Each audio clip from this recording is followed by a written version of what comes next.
जगा लो, होगा दूर अंधेरा।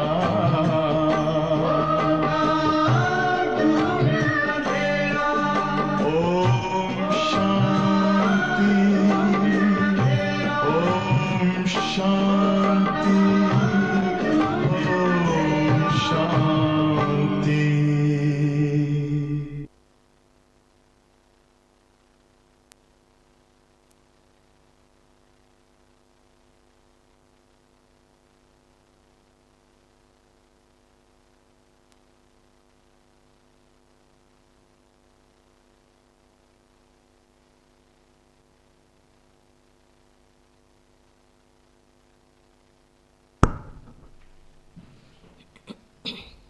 ओम शांति।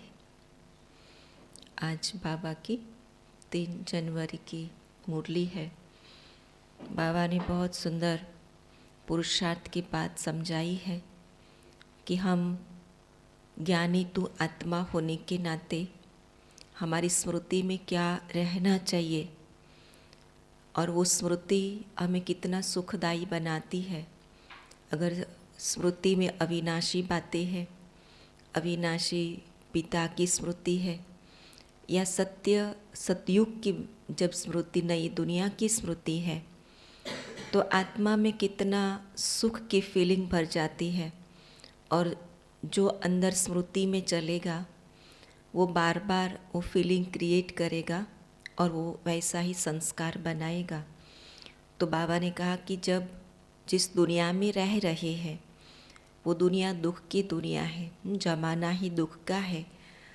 तो अगर दुख से परे सुख अनुभव करना है, सुख की दुनिया में जाना है, तो इन पुरानी दुनिया जो दुख की दुनिया है उनसे मोह समाप्त करना पड़ेगा, मोह नष्ट करना पड़ेगा, नष्ट मोहा बनना पड़ेगा।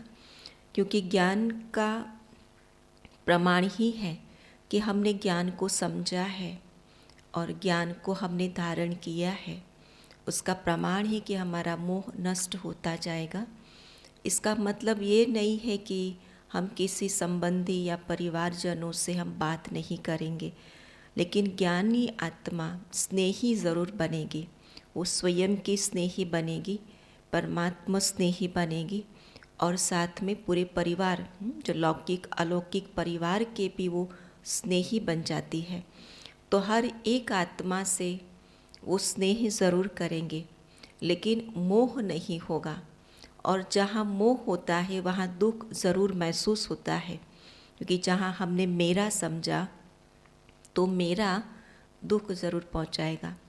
अगर ज्ञान होने के बाद अगर कोई मेरा है तो मेरा तो एक बाबा है, बाकी सब है मेरे साथी है, मेरे पार्टधारी है, जिसके साथ मुझे अलग अलग पार्ट प्ले करने के लिए मिला है, जो मुझे बहुत अच्छी तरह से आत्मा की स्वधर्म में स्थित होकर के पार्ट ज़रूर बजाना है।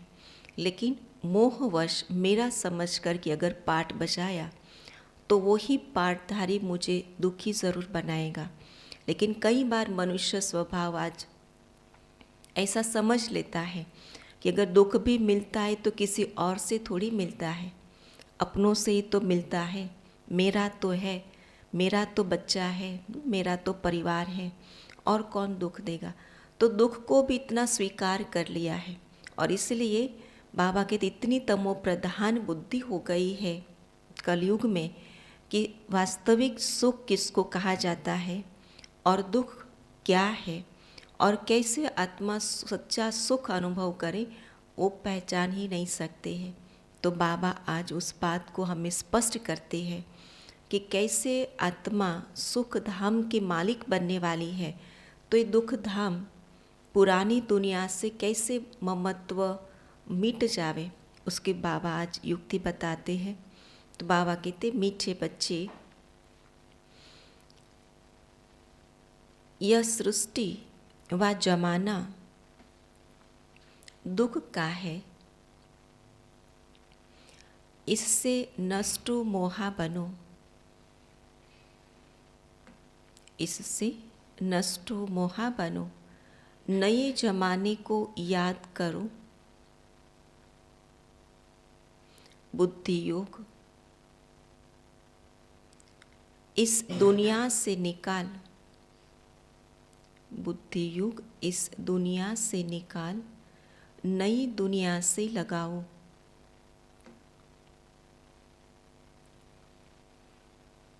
प्रश्न है, कृष्णपुरी में चलने के लिए, कृष्णपुरी में चलने के लिए तुम बच्चे कौन सी तैयारी करते और कराते हो?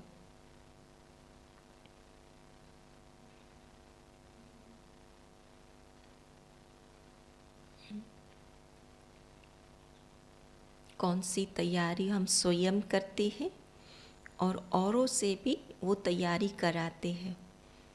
तो नई दुनिया की तैयारी क्या?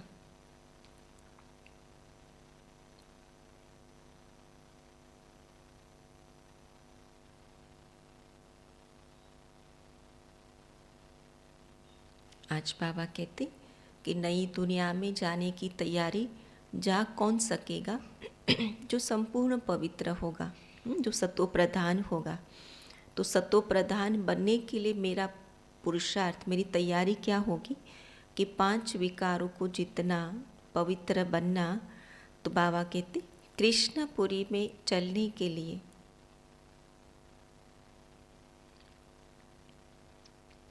सिर्फ इस अंतिम जन्म में सब विकारों को छोड़ पावन बनना,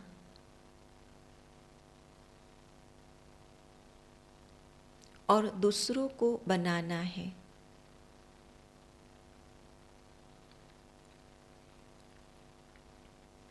पावन बनना ही दुख धाम से सुख धाम में जाने की तैयारी है। तुम सबको यही संदेश दो कि यह डर्टी दुनिया है, इससे बुद्धि योग निकालो तो नई सतयुगी दुनिया में चले जाएंगे।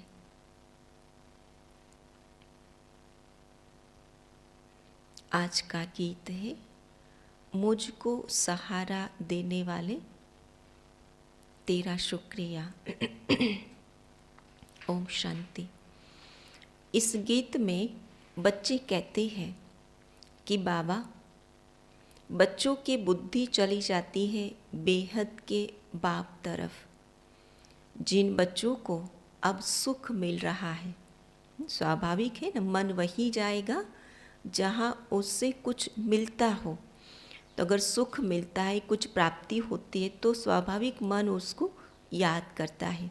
तो क्यों मन उसी भगवान की ओर चला जाता है?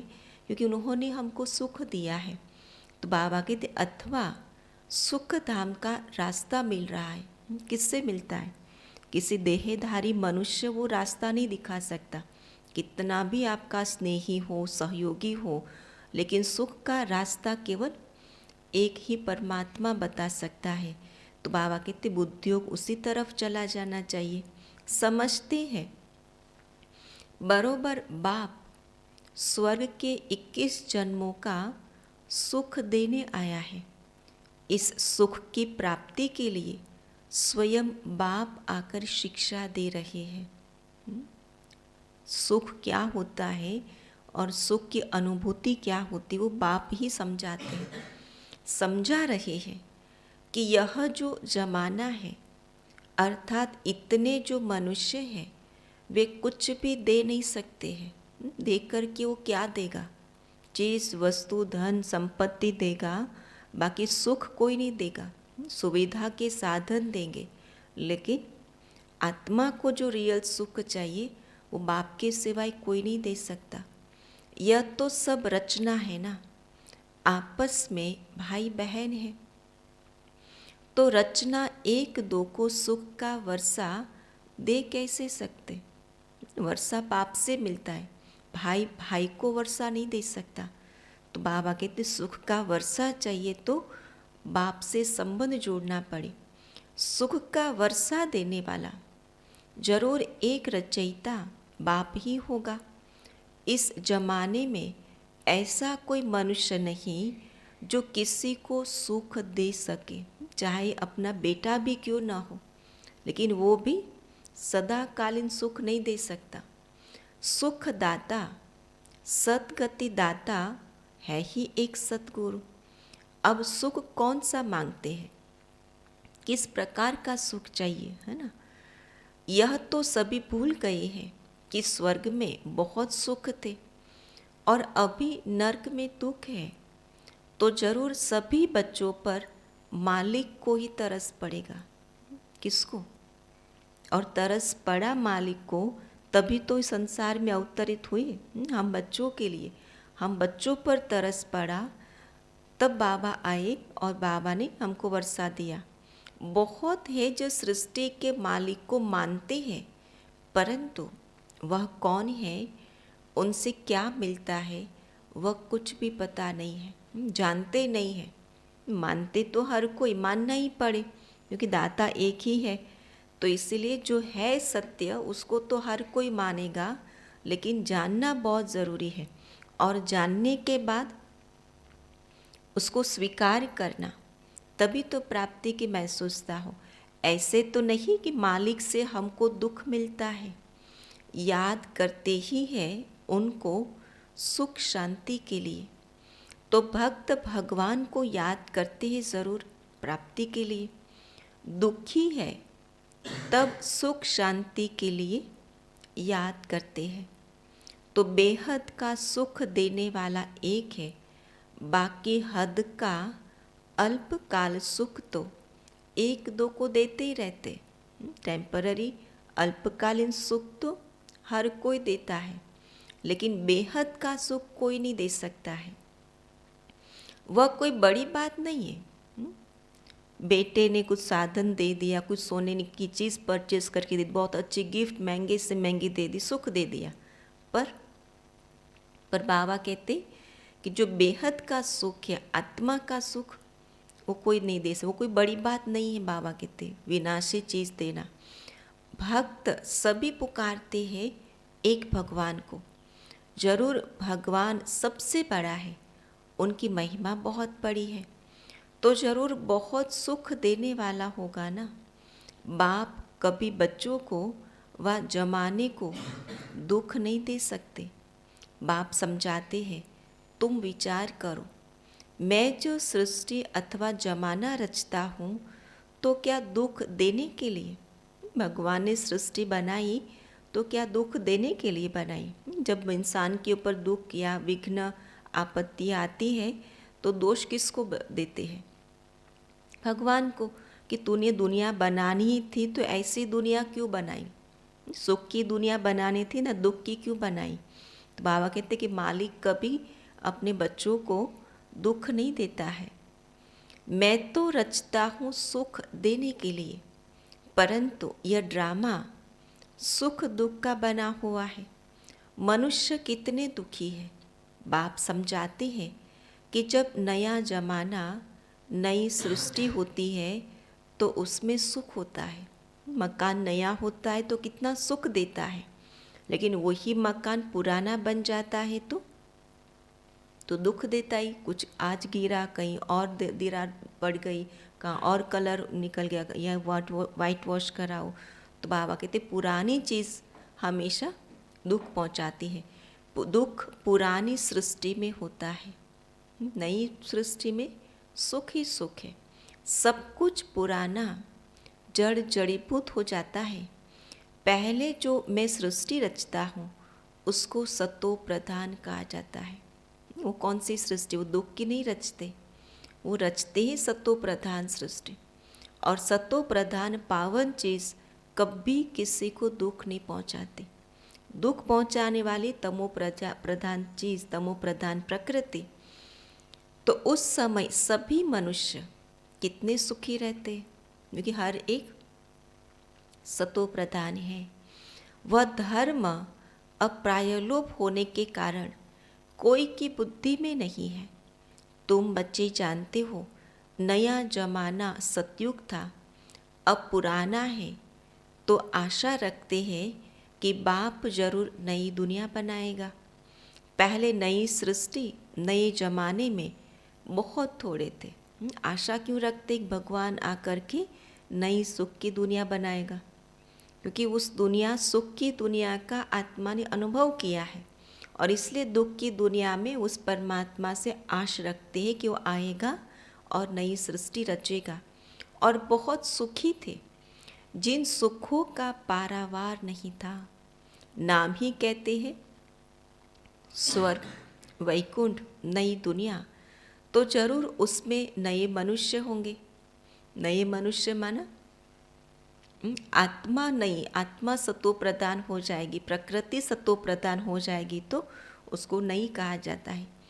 जरूर वह देवी देवताओं की राजधानी मैंने स्थापन की होगी ना, नहीं तो जब कलयुग में एक भी राजा नहीं, सब कंगाल है, फिर एकदम सतयुग में देवी देवताओं की राजाई कहाँ से आई? यह दुनिया बदली कैसे? परंतु सभी की बुद्धि इतनी मारी हुई है जो कुछ भी समझते नहीं है। ये बुद्धि भ्रष्ट है, और ये भ्रष्ट बुद्धि की निशानी है कि ये समझ नहीं पाते कि सत्य क्या है, असत्य क्या है, यथार्थ क्या है, अयथार्थ क्या है, जीवन में फर्स्ट प्रायोरिटी किसको देनी चाहिए। ये बाबा कहते हैं उसकी ये बुद्धि तमो प्रधान की निशानी है।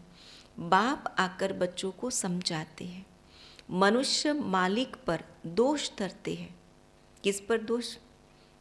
खुद ने गलत कर्म किए तो खुद को दोषी नहीं ठहराएंगे, है ना। जब दुख मिलता है तो मालिक को दोषी ठहराते हैं कि वही सुख दुख देते हैं, परंतु ईश्वर को तो याद ही करते हैं कि आकर हमको सुख शांति दो।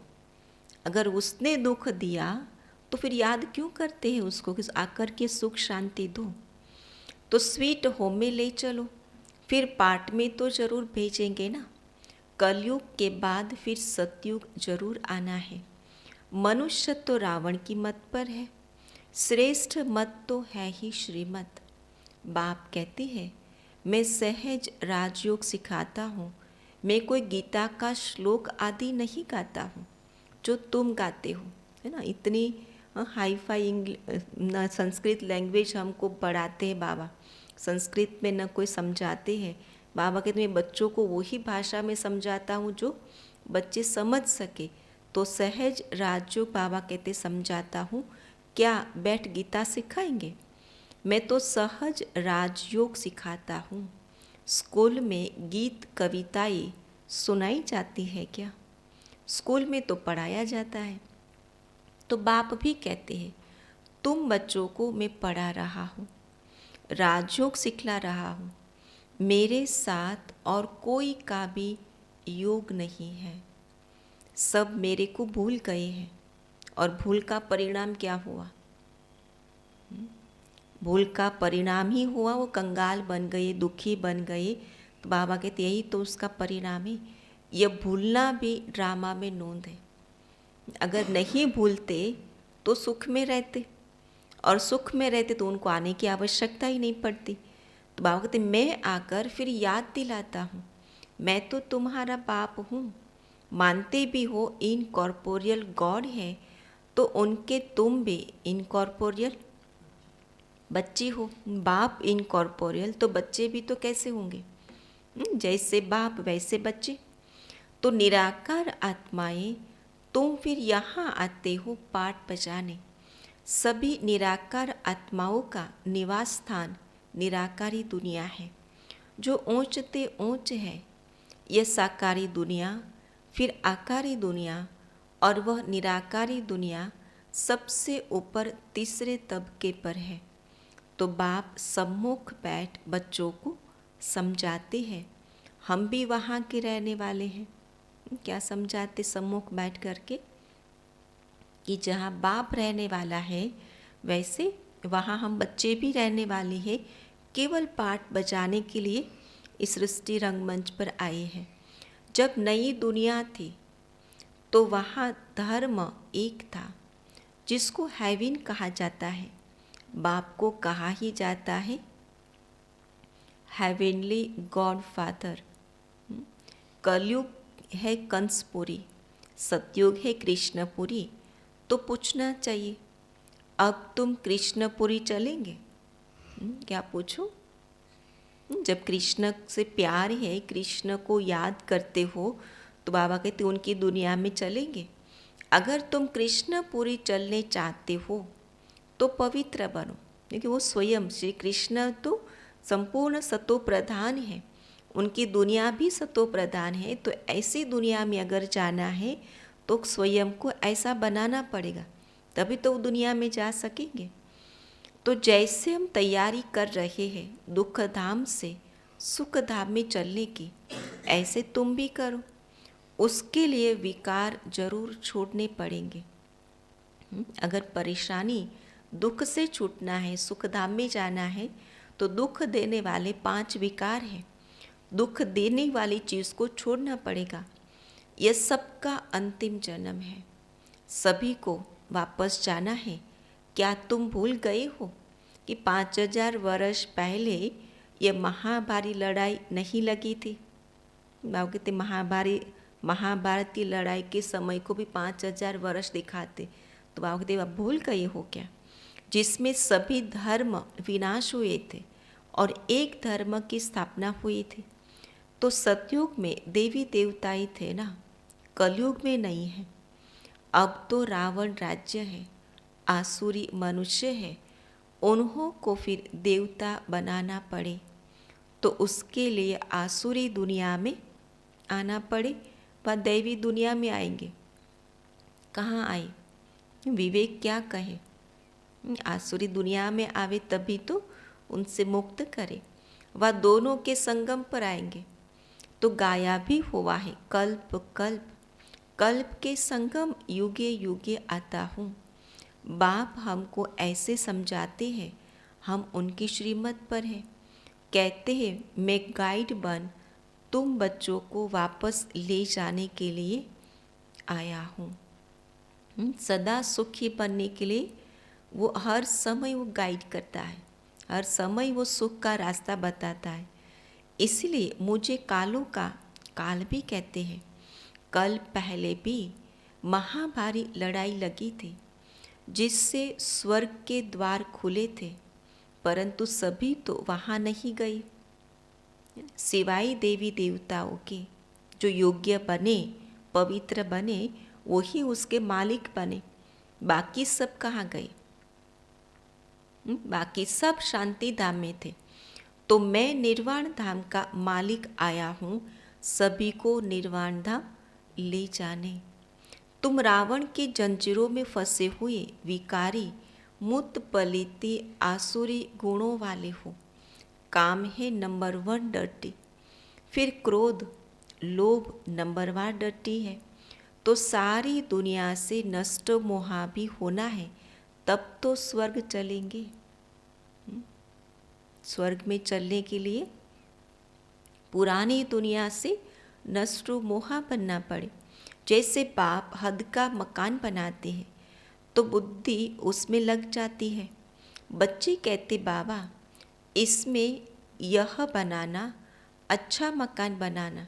वैसे बेहद का बाप कहते हैं मैं तुम्हारे लिए नई दुनिया स्वर्ग कैसा अच्छा बनाता हूँ। कैसा अच्छा बनाते हैं? जिसमें हर प्रकार का सुख है, एक भी प्रकार का वहाँ दुख का नाम निशान है, हर चीज़ वहाँ सुखदायी होंगी।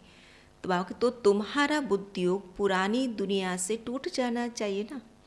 जब एक हद का बाप नया मकान बनाते हैं तो बच्चों का बुद्धियोग किस में चला जाता है?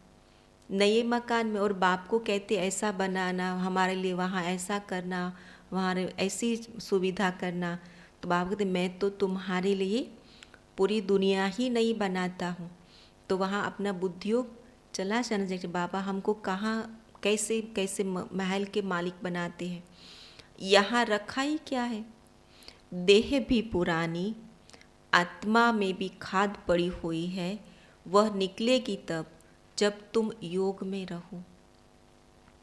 पुरानी देह है, आत्मा भी तमो प्रधान है, तो बाबा कहते उसको सतो प्रधान बनाना है तो योग में रहो, ज्ञान भी धारण होगा।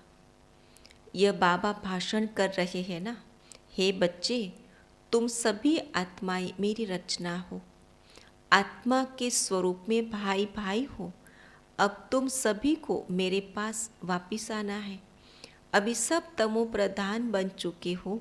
रावण राज्य है ना, तुम पहले नहीं जानते थे कि रावण राज्य कब से आरंभ होता है।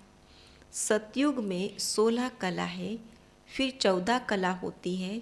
तो ऐसे नहीं कि एकदम कला कम हो जाती है, एकदम अंधेरी रात आ जाती है, ऐसा नहीं है। धीरे धीरे धीरे दिन बढ़ता जाता है, बढ़ता जाता है, शाम होते फिर शाम धीरे धीरे रात्रि में परिवर्तन हो जाते। वो बाबा कहते धीरे धीरे उतरते हैं। अभी तो कोई कला नहीं है, पूरा ग्रहण लगा हुआ है। अब बाप कहते हैं कि दे दान तो छूटे ग्रहण। पुरानी दुनिया वे पूरी दुनिया के ऊपर ग्रहण है, लेकिन बाबा के बच्चों के ऊपर भी अगर राहु का ग्रहण लगा हो, उसकी निशानी क्या। बाबा ने एक मुरली में कहा था ना कि राहु ग्रहण लगा है, उसका मतलब कि महसूसता की शक्ति खत्म हो जाती है, रियलाइजेशन समाप्त हो जाते। बाबा कितना भी समझाओ लेकिन बुद्धि में बैठेगा ही नहीं। तो 5 विकारों का दान दे दो और कोई पाप नहीं करो। भारतवासी रावण को जलाते हैं, जरूर रावण का राज्य है, परंतु रावण राज्य किसको कहते हैं, राम राज्य किसको कहते हैं, यह भी नहीं जानते। कहते राम राज्य हो, नया भारत हो, परंतु एक भी नहीं जानते कि नई दुनिया नया भारत कब होता है। सभी कब्र में सोए पड़े हैं। अब तुम बच्चों को तो सतयुगी झाड़ देखने में आ रहे हैं कि दूर दिखाई देते हैं। अभी ये बहुत दूर पड़ा है ना, अभी तो सारी प्राप्तियाँ विनाशी वो सामने है। यहाँ तो कोई देवता है ही नहीं, तो यह बाप आकर सब समझाते हैं। माता पिता तुम्हारा वही है, स्थूल में फिर यह माता पिता है। तुम माता पिता उनको गाते हो, सतयुग में तो ऐसे नहीं गाएंगे। वहाँ न कृपा की बात है, यहाँ माता पिता का बनकर फिर लायक भी बनना पड़ता है।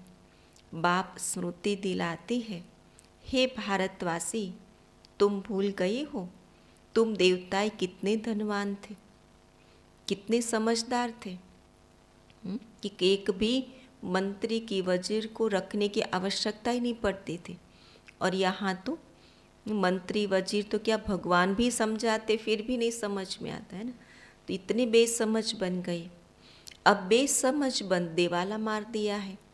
ऐसा बेसमझ माया रावण ने तुमको बनाया है, तब तो रावण को जलाते हैं।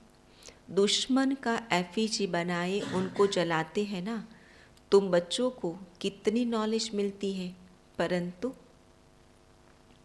बाबा ज्ञान देते, बाबा का काम है बच्चों को समझ देना, लेकिन वो समझ धारण हो उसके लिए क्या चाहिए, विचार सागर मंथन नहीं करते, अंदर बैठता नहीं। उसका कारण क्या है, उस पर बुद्धि नहीं चलती है। बाकी सभी बातों पर बुद्धि चलती, लेकिन बाबा ने समझाई हुई श्रीमत पर हम बुद्धि नहीं चलाते, मंथन नहीं करते हैं, बुद्धि भटकती रहती है। तो ऐसे ऐसी पॉइंट्स भाषण में सुनाने भूल जाते हैं, पूरा समझाते नहीं। तुमको तो बाप का पैगाम देना है कि बाबा आया हुआ है। यह महाभारी लड़ाई सामने खड़ी है, सभी को वापस जाना है, स्वर्ग स्थापन हो रहा है। बाप कहते हैं देह सहित देह के सभी संबंधों को भूल मुझे याद करो। बाकी सिर्फ ऐसे नहीं कहना है कि इस्लामी, बौद्धी आदि सब भाई भाई हैं। यह तो सभी देह के धर्म है ना। बाकी जो धर्म है वो तो किसके है? आत्मा के थोड़ी है, वो तो देह के धर्म है। आत्मा के नाते से हम भाई भाई हैं। सभी की जो आत्माई है वह बाप की संतान है और इसलिए आत्मा भाई भाई कहा गया। बाप कहते हैं यह सब देह के धर्म छोड़ मामेकम याद करो। यह बाप का मैसेज देने के लिए हम शिव जयंती मना रहे हैं।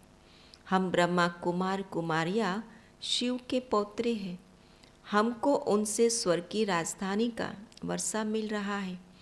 तो बाप हमको पैगाम देते हैं कि मन मना भव। बच्चों को पैगाम क्या देते? मन मना भव। और फिर औरों को पैगाम देना है। इस योग अग्नि से तुम्हारे विकर्म विनाश होंगे। अशरीरी बनो। क्या करो? अशरीरी बनो। अच्छा, मीठे मीठे सिकिलधे बच्चों प्रति माता पिता बाप दादा का याद प्यार और गुड मॉर्निंग। रूहानी बाप की रूहानी बच्चों को नमस्ते। हम रूहानी बच्चों की रूहानी बाप दादा को याद प्यार, गुड मॉर्निंग और नमस्ते। तो कौन सी बात धारण करेंगे?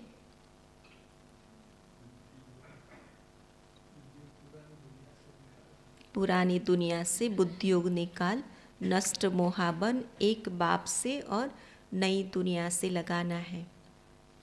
और 5 विकारों का दान दे करके और कोई पाप नहीं करना है। ग्रहण तब छूटेगा।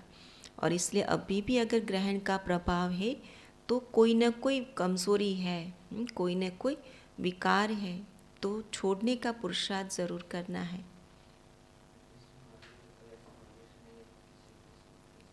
संसार में, दुनिया में ऐसा कोई भी मनुष्य नहीं या कोई भी मित्र संबंधी नहीं है कि जो सुख दे सके। बेहद का सुख केवल एक बाप ही दे सकते। बावन का कि देख करके वो क्या देंगे, कितना देंगे? जो बाप दे सकता सुख वो कोई भी देहधारी मनुष्य, कोई भी संबंधी नहीं दे सकता है। तो इसलिए बाबा कहते वो इतना सुख देने के लिए आया है, तो उस बाप का पूरा लाभ लेना चाहिए, पूरा वर्षा लेना चाहिए। पुरानी दुनिया से नष्ट मोहा बनना है। फिर रात्रि क्लास आई है। अभी तुम बच्चे स्थूल वतन, सूक्ष्म वतन और मूल वतन को अच्छी तरह समझ गए हो। सिर्फ तुम ब्राह्मण ही यह नॉलेज पाते हो। देवताओं को तो यह दरकारी नहीं है। तुमको सारे विश्व की अब नॉलेज है। तुम पहले शूद्र वर्ण के थे, फिर ब्रह्मा कुमार बने, तो यह नॉलेज देते हैं जिससे तुम्हारी डाइटी डिनाइस्टी स्थापन हो रही है। तो बाप आकर ब्राह्मण कुल, सूर्यवंशी, चंद्रवंश डिनाइस्टी स्थापन करते हैं। वह भी इस संगम पर स्थापना कर रहे हैं। और धर्म वाले फट से डिनाइस्टी नहीं स्थापन करते। उनको गुरु नहीं कहा जाता। बाप ही आकर धर्म की स्थापना करते हैं। बाप कहते हैं अभी सिर पर फुरना है बाप की याद का, या परिवार का फुरना है, धन दौलत संपत्ति का फुरना है। किस बात का फुरना है? बाबा कहते ज्ञानी होने के बाद फिर और किसी का फुरना नहीं होना चाहिए। केवल एक बाप का फुरना रहे कि बाबा की याद कैसे रहे, सतो प्रधान कैसे बने, जिससे घड़ी घड़ी भूल जाते।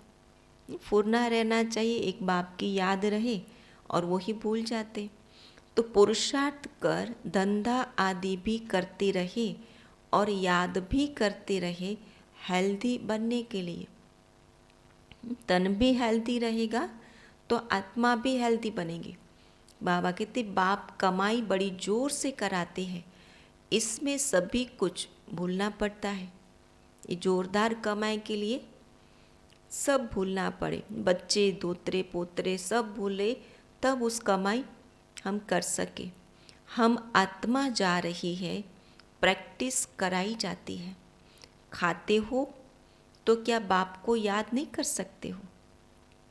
कहीं कहते हैं ना, टाइम ही कहाँ मिलता है, इतना कारोबार रहता है, इतना व्यवहार में रहना पड़ता है, टाइम ही नहीं मिलता है। बाबा कहते क्या खाते समय याद नहीं कर सकते? अगर जिसको याद ही करना है वो कैसे भी करके टाइम निकाल करके याद करेंगे। कपड़ा सिलाई करते हैं, बुद्धियोग बाप की याद में रहे, ये प्यार की निशानी है। अगर प्यार है तो इंसान याद किए बिना रह ही नहीं सकता, उसके लिए टाइम निकाले बिना रह ही नहीं सकता। लेकिन प्यार कम है तो फिर तो बहानेबाजी ज़रूर है कि ये है, कारोबार है, धंधा दौरी है, व्यवहार है, टाइम नहीं मिलता है। तो किचड़ा तो निकालना है ना। बाबा कहते हैं शरीर निर्वाह लिए भल कोई काम करो, है बहुत सहज। समझ गए हो 84 का चक्र पूरा हुआ, अब बाप राजयोग सिखाने आए हैं। यह वर्ल्ड की हिस्ट्री ज्योग्राफी इस समय रिपीट होती है, कल पहले जैसे ही रिपीट हो रही है। रिपीटेशन का राज भी बाप ही समझाते हैं। वन गॉड वन रिलीजन भी कहते हैं ना, वहाँ ही शांति होगी। वह है अद्वैत राज्य, द्वैत माना आसुरी रावण राज्य। वह है देवता और यह है दैत्य। तो आसुरी राज्य और दैवी राज्य का भारत पर ही खेल बना हुआ है। भारत का आदि सनातन धर्म था, पवित्र प्रवृत्ति मार्ग था। फिर बाप आकर पवित्र प्रवृत्ति मार्ग बनाते हैं। हम सो देवता थे, फिर कला कम होती गई, हम सो शूद्र डिनाइस्टी में आए। बाप पढ़ाते ऐसे हैं जैसे टीचर लोग पढ़ाते हैं, स्टूडेंट सुनते हैं। अच्छे स्टूडेंट पूरा ध्यान देते हैं। स्टूडेंट्स तो बहुत सारे होते, लेकिन जो अच्छे होते हैं, जो होशियार होते, जो शुरू होते, वो बाबा कहते ध्यान देते, मिस नहीं करते। ये पढ़ाई रेगुलर चाहिए। ऐसी गॉडली यूनिवर्सिटी में एब्सेंट होनी नहीं चाहिए। बाबा गुह्य गुह्य बातें सुनाते रहते हैं। अच्छा, गुड नाइट। रूहानी बच्चों को नमस्ते। हम रूहानी बच्चों की रूहानी बाप दादा को याद प्यार और नमस्ते। फिर धारणा के लिए सार है। पहले पॉइंट, देह के सब धर्मों को छोड़, देह के सब धर्मों को छोड़ अशरीरी आत्मा समझ। एक बाप को याद करना है। अशरीरी आत्मा समझ एक बाप को याद करना है। योग और ज्ञान की धारणा से आत्मा को पावन बनाना है।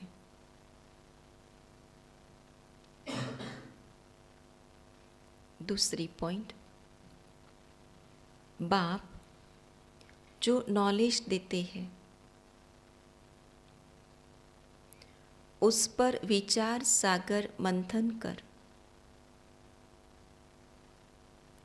सबको बाप का पैगाम देना है।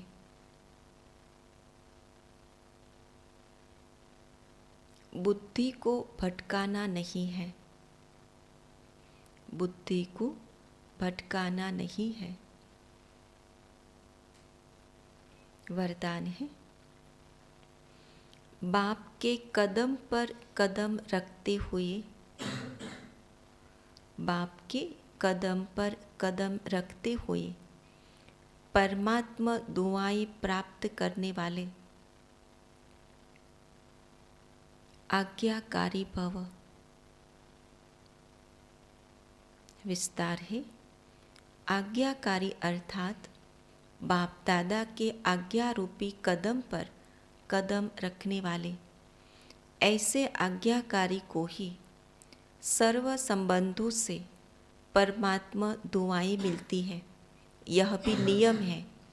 साधारण रीति भी कोई किसी की डायरेक्शन प्रमाण हाजी कहकर कार्य करते हैं तो जिसका कार्य करते उसकी दुआएं उनको ज़रूर मिलती है। यह तो परमात्मा दुआएं है जो आज्ञाकारी आत्माओं को सदा डबल लाइट बना देती है। स्लोगन है, दिव्यता और अलौकिकता को अपने जीवन का श्रृंगार बना लो। दिव्यता और अलौकिकता को अपने जीवन का श्रृंगार बना लो तो साधारणता समाप्त हो जाएगी। तो साधारणता समाप्त हो जाएगी।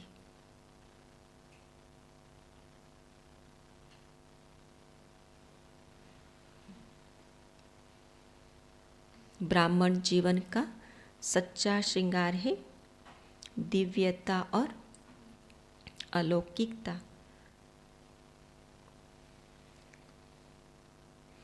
बाकी आज का स्वमान है, मैं आत्मा निराकारी हूँ। और चिंतन का पॉइंट रहेगा, अनादि निराकारी स्वरूप की, अनादि निराकारी स्वरूप की अनुभूति क्या है।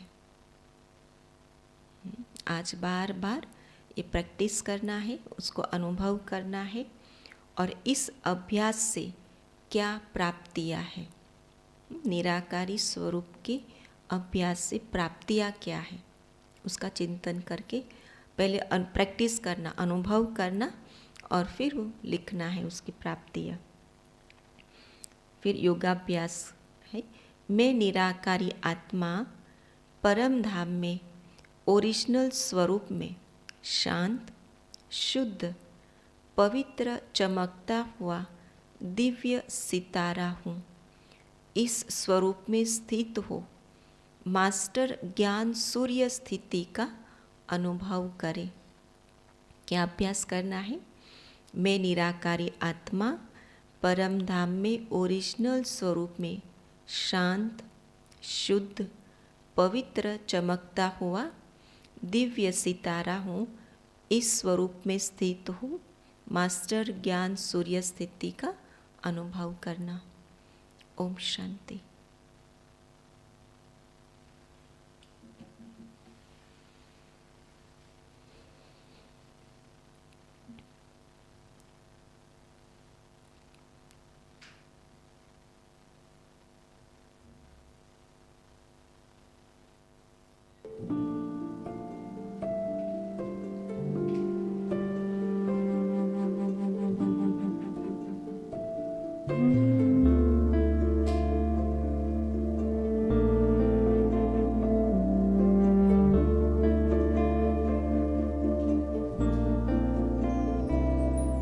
आवाज से परे, मधुर साज से भरे, अंदाज में बुलाए बाबा, पुकार के बच्चिया।